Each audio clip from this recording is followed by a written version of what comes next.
La mariée imposteur-auteur, Rohanna Javier chapitre 3. Une montre qui vaut des millions. Tous regardaient l'homme avec admiration.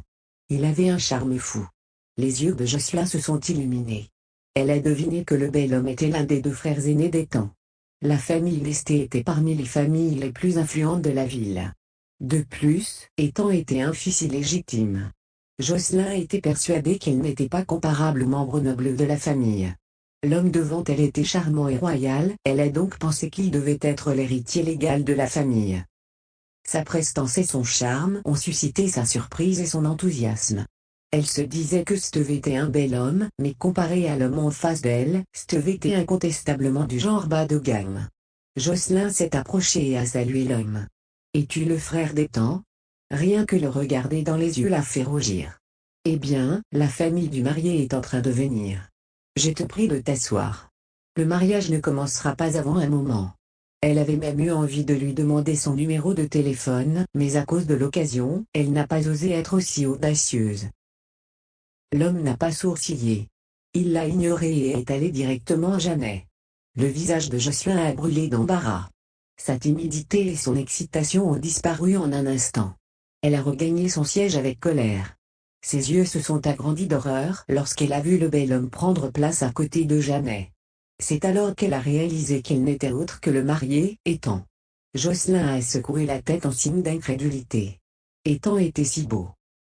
Elle s'est penchée et a chuchoté à l'oreille de Fiona. « Maman, pourquoi tu ne m'as jamais montré une photo d'Ethan ? Si j'avais su à quoi il ressemblait, je n'aurais pas demandé à Janet de l'épouser à ma place. » Fiona a fermé les yeux et a soufflé bruyamment en secouant la tête en signe de désapprobation. Puis, elle s'est retournée et a jeté un regard de reproche à sa fille. « Tu es encore jeune. Quand tu seras mature, tu sauras que l'apparence d'un homme est la chose la moins importante. Ethan est alésé, il n'a même pas un travail décent. C'est un idiot inutile. Il est le partenaire idéal de Janet. Les deux resteront des parias pour toujours. » Jocelyn ne s'est pas donné la peine de répliquer. Elle détestait cependant le fait que Janet allait épouser un bel homme. Il avait l'air d'une star de cinéma.